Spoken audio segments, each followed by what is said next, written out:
Okay, Bismillahirrahmanirrahim. Assalamualaikum warahmatullahi taala wabarakatuh dan selamat pagi semua.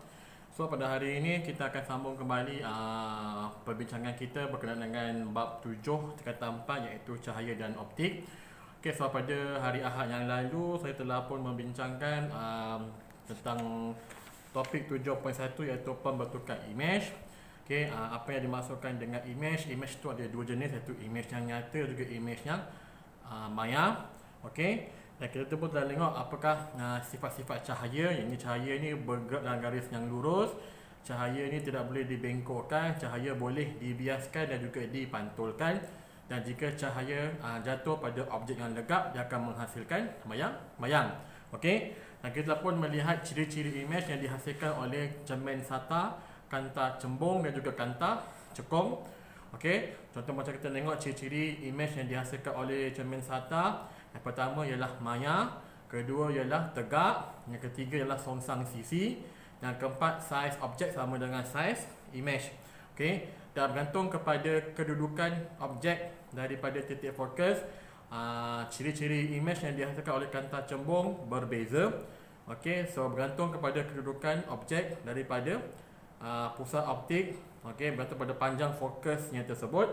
Okey, imej ini boleh secara amnya dia boleh bersifat nyata, okey, boleh songsang ataupun lebih kecil ataupun lebih besar daripada saiz objek. Dan jika imej objek ini diletakkan pada kedudukan yang di mana jarak fokusnya pendek, mungkin imej tu akan menjadi imej yang maya. Okey, so bergantung kepada kedudukan objek lah, bergantung pada panjang fokusnya. Okey, kemudian tengok pada ciri-ciri imej yang dihasilkan oleh kanta cekung. Okay, kita tengok kanta cekung pula, imejnya yang dihasilkan walaupun berbeza kedudukan objeknya, berbeza kedudukan panjang fokusnya, tapi secara amnya imej yang dihasilkan oleh kanta cekung dia bersifat sama, iaitu dia lebih kecil daripada objek. Okey, dia yang tegak dan juga maya. Dan hari itu pun kita telah pun tengok bagaimana hendak melukis rajah sinar. Okey, bagaimana kita nak menjangkakan ciri-ciri imej yang dihasilkan berdasarkan kepada kedudukan objek dan juga jenis kanta yang digunakan. So melukis rajah sinar sangat penting. Okey, sebab akan ada soalan yang mungkin keluar yang akan suruh kamu lukis penghasilan imej, okey, dalam bentuk rajah sinar. Selalunya akan keluar dalam kertas 2 lah, iaitu bahagian B ataupun bahagian C. Okey, so kena lukis ikut skala yang ditetapkan. Okay, kena gunakan pensil, okay, kena gunakan pembaris. Dan setiap sinar itu kamu kena letak arrow dia, okay, untuk menunjukkan arah sinar tersebut. Okay, so yang hari ini kita akan tengok kepada topik 7.2 iaitu pembentukan imej oleh peralatan optik. Okay, so hari ini kita tengok bagaimana hari ini kita tengok penggunaan aplikasi kanta cekung, kanta cembung dalam penghasilan alatan optik. Okey. Okey, yang paling mudah saya rasa kamu dah tengok yang saya pakai sekarang ni, okey, ini cermin mata, okey, spectacle. So ini adalah contoh aplikasi penggunaan kanta. Okey. So cermin mata pun ada dua jenis. Okey. Secara amnya bagi orang yang berabun jauh, okey, kita gunakan kanta cekung. Okey, ataupun negative lenses. Okey, kanta pencapar. Okey, ini kanta yang digunakan untuk treat rabun jauh. Okey, so kebanyakan daripada kita ni lah rabun jauh. Ada juga orang yang rabun dekat. Okey, so beza rabun jauh ialah rabun jauh ni orang ni tak boleh tengok bendanya jauh. Okey, ini beza dia. Rabun dekat berarti orang ini tak boleh tengok bendanya dekat, seperti membaca dan sebagainya, dia kabur nanti. Okay, so rabun jauh kita kita treat dengan menggunakan kanta cekung. Okay, untuk rabun dekat kita akan menggunakan kanta cembung, okay, ataupun positive lenses. Okay, so siapa yang biasa baca cermin mata, bila kamu optometrist dekat kedai, dia akan check mata kamu dengan satu alatan tu. Okay, so kamu akan tengok result ada negatif, sometimes plus sebagainya. Okay, tapi kebanyakan negatif lah. Okay, so negatif itu merujuk kepada negatif lenses atau kanta cekung, berarti kamu ni rabun jauh. Okay, dia kata 0.25 contoh 0.5. Okey, berarti kalau kita selalu biasa sebut dalam kita punya term, power kamu berapa? 200.5, 500. So itu ialah apa ni? Rabun jauh. Rabun dekat dia more pada positif. So dia akan menggunakan kanta cembung. Okey, selalunya apa ni, rabun dekat ni lebih kepada orang-orang yang dah berusia, okey, yang dah berumur. Okey, macam atuk nenek kita, santai kalau mereka pakai cermin selalunya mereka mengalami rabun dekat. Okey. Dan ada juga orang yang dua-duanya rabun dekat dan juga rabun jauh. So cermin dia akan menggunakan dua lenses. Okey, dua kanta serentak, iaitu kanta cekung untuk rabun jauh dan di bawah sini ada satu kanta kecil iaitu untuk rabun dekat, kanta cembung. Okey. So inilah aplikasi penggunaan kanta, okey, untuk penghasilan cermin mata. Dan kita tengok juga, okey, mungkin kapal selam, okey, penggunaan dekat military. Okey, kawasan kan biasanya kita tengok cerita sci-fi, okey, orang gunakan time tu macam apa tu, scope tu kan, dalam kapal selam tu kan, kita tengok ke atas punya berlaku sebagainya. Okey, so dalam scope tu, okey, adanya penggunaan cermin SATA. Okey, so untuk menghasilkan menghasilkan satu alat yang dipanggil sebagai periskop. So periskop ni dia hampir sama macam teleskop, tapi dia ni lebih kepadanya untuk nak melihat sesuatu yang tidak begitu jauh dan tidak begitu dekat. Dia biasa je nak tengok keadaan sekeliling. So daripada lokasinya sukar. Okey, so dia menggunakan konsep periskop. Okey, so dalam periskop tu ada dua cermin SATA yang akan memantulkan image daripada objek daripada luar ni dipantulkan ke dalam periskop. So cermin SATA ni akan berfungsi memantulkan image daripada objek tersebut sampai kepada mata kita. Okey, so ini ialah aplikasi penggunaan periskop. Santai dalam periskop, kalau dia nak besarkan image tu, dia akan menggunakan kanta cembung. Okey. Kemudian biasa kita tengok pada penghasilan kanta pembesar, magnifying glasses. Okey. Yang biasa kita tengok macam dalam cerita detektif sebagainya. Okey. So kanta pembesar tu dia menggunakan kanta cembung. Okey. Dia untuk memperbesarkan sesuatu yang kecil. Okey. So gantung pada kedudukannya, okay, kita akan tengok apa ni, image tersebut mungkin akan jadi lebih besar, lebih kecil, atau sometimes terbalik. Okey. Okey, kalau kamu nak tengok bab dia kata besar ni, dia menggunakan kata cembung. So bergantung pada kedudukannya dia akan berubah-ubah ia punya ciri-ciri image-nya. Okey.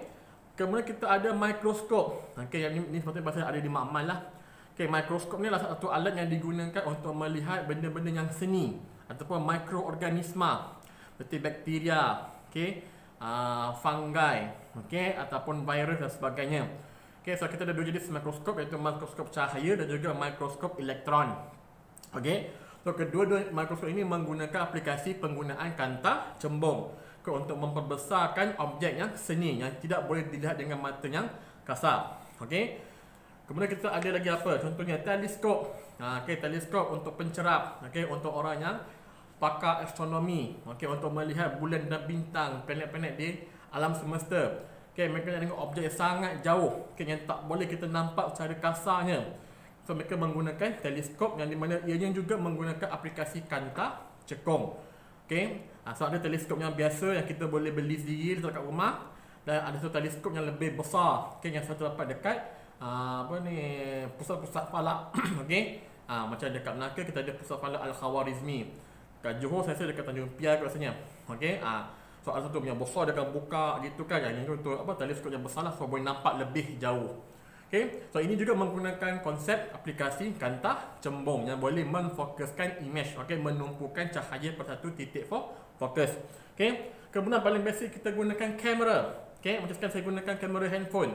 Juga menggunakan aplikasi kanta. Okey, kamera biasa yang kamu gunakan. Okey, baik kamera yang tradisional atau kamera DSLR. Okey, dalam tu ada satu mekanisme yang di mana membolehkan kita untuk menumpukan ataupun memfokuskan image dan ditangkap untuk disimpan dalam memori ataupun kalau kamera lama dalam filem. Okey, so inilah penghasilan kamera menggunakan aplikasi kanta cembung juga. Okey.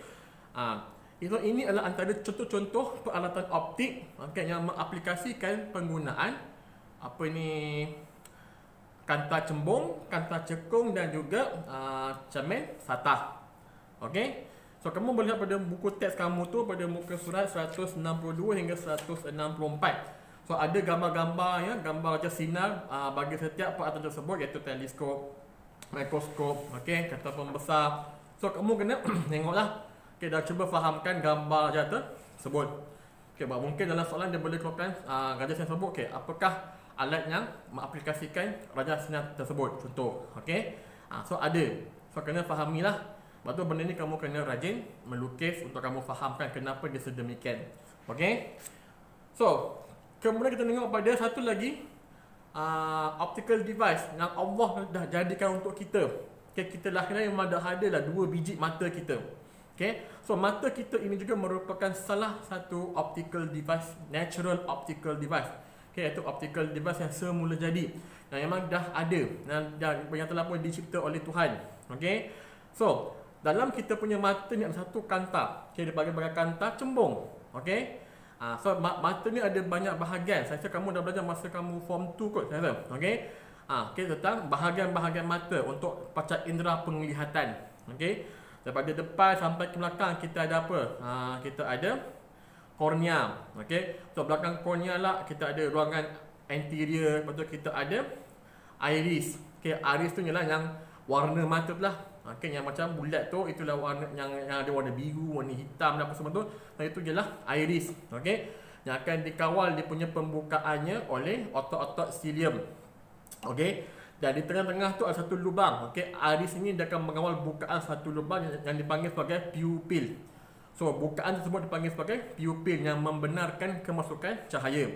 Dan bergantung kepada saiz iris, saiz pupil yang akan dikawal oleh pengembangan dan juga pengecutan otot cilium yang akan mengembang dan mengucupkan iris. Okey, so bergantung kepada iris, saiz pupil akan berubah-ubah. Jika kita berada dalam satu kawasan sangat terang, saiz pupil akan mengecil untuk menghadkan kemasukan cahaya. Jika kita berada dalam kawasan yang gelap, okey, yang gelap gelita, contoh kat asrama malam-malam tak ada lampu kan, tapi kita tak nampak nak jalan dan gelap, so iris akan mengecut dan dia akan membukakan lagi atau menambahkan lagi saiz pupil untuk membenarkan kemasukan cahaya secara maksimum yang boleh. Okey, so di belakang pupil tu ada satu kanta.